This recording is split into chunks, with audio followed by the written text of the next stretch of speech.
Stakes racing continues to the 2020 Kentucky Derby. This time, let's go to Oaklawn Park, one of the few tracks that's still running. And on Saturday, we get the annual rendition of the Bachelor Stakes. Should be an interesting field. And we have a couple of horses shipping in from the West Coast of the 9 contenders, including a horse that was very highly regarded last year as a 2-year-old, now making his 3-year-old debut after running a kind of a disappointing race in the Breeders' Cup Juvenile.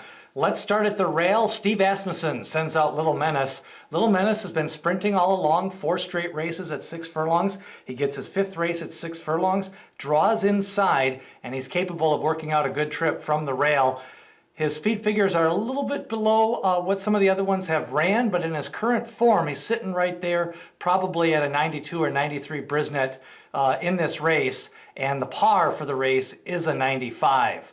Bo Oxy won by 14 lengths, 2 back at the fairgrounds. Son of Oxbow out of a Tappet mare should be able to run all day long, and Bo Oxy going to stick to the sprint distances. So far he's had a couple of 5 furlong races. He's ran on the synthetic surface and he's been sprinting. It was a nice win at Oaklawn Park, but the track that day, the race flow kind of paid to his advantage, and he just kind of drew off down the stretch. It also was just a 2-horse field, so really with Bo Oxy, there really wasn't much of a race, and he kind of just got the jump, got to the lead, and with the 2-horse field, drew off to the big victory.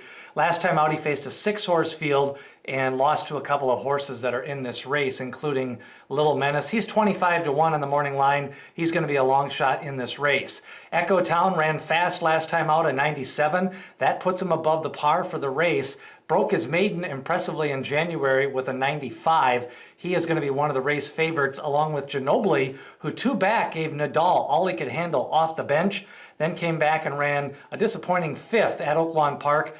Now runs his 2nd race at Oaklawn, the son of Munnings, going to try to stay close to the pace. He's got a couple of speed figures out of his 6 races that make him competitive in this spot, but he's had a couple of disappointing efforts. Lycan is 8 to 1 on the morning line, ran the Gazebo Stakes at Oaklawn, now tries the Bachelor Stakes. Fits in this class level, and I do like the fact that he can come from off the pace. Lycan, good odds are right around that morning line of 8 to 10 to 1. Liam's Pride broke his maiden in style 2 back at Oaklawn Park, and Liam's Map, first crop out of an AP Indy mare. You know, I've had this horse in my stable, Mal, since his race at Santa Anita on the turf in his debut. I thought he ran a little bit better looked. He dueled, held 3rd, and the pace seemed to be a little bit fast that day on the turf. But then he's kind of disappointed a couple of times, won a maiden race by 2. Kind of mixed signals here for Liam's Pride. I think 20 to 1 is definitely generous and could be worth a shot if he goes off at that price. 8 Rings, the big favorite in the American Pharoah Stakes last year, 6 to 5, was kind of ran a couple of in and out races last year. Broke his maiden by 6, was bet down that day to 3 to 5. Then he went off at 50 cents on the dollar and lost his rider in the Del Mar Futurity. Won as the favorite in the American Pharoah and then lost as the 2nd favorite in the Breeders' Cup Juvenile. The track was very weird that day. A lot of the horses have not held their form. Storm the Court hasn't run this year. Annie Dioro has not run up to his capabilities of his juvenile form. And 8 Rings just kind of spit out the bit going into the turn that day. And that was his 2nd track after that demanding surface. Remember, they added all that sand and the times kind of slowed down and horses were just kind of sinking into the dirt that day.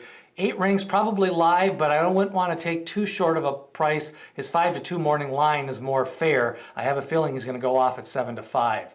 Sir Rick is a long shot, 30 to 1 after running in the Oaklawn Stakes, and then rounding out the field is Long Weekend. Majestic Perfection. Tom Amos sends out this son, and he's got 2 wins, 3 out of 4 now, and wins by 5, 6, and 4 lengths. Speed ratings are right in the mix, 102 and 97, but he's got to come from the outside against the race flow. Who do you like in the Bachelor Stakes? What do you think of 8 Rings in his 3-year-old season? Leave a comment below, share this video with other horse racing fans, and ring that subscribe button as we race you up to the 2020 Kentucky Derby.